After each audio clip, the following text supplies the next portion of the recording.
إحساس بالعجز ده هو أقوى شعور بينتاب الأب.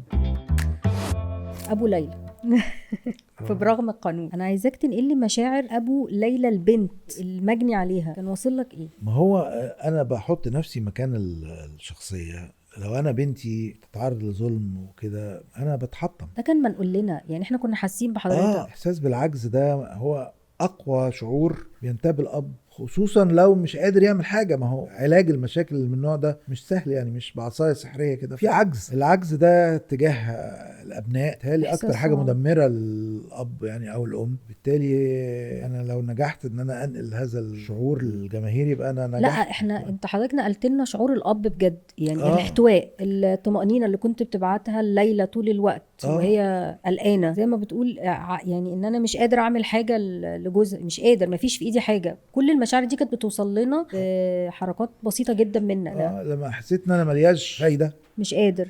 مت. دي كان خلاص. المشهد ده مشهد صعب جدا واثر جامد جدا. والعلم حضرتك الجمله نفسها ان انا حاسس ان انا ماليش فايده، دي انا قلتها كده لان هو ده الاحساس المدمر، ان الاب يحس انه مش خلاص قادر يعمل حاجه، مش قادر يعمل حاجه، ما منوش فايده، فيعيش ليه؟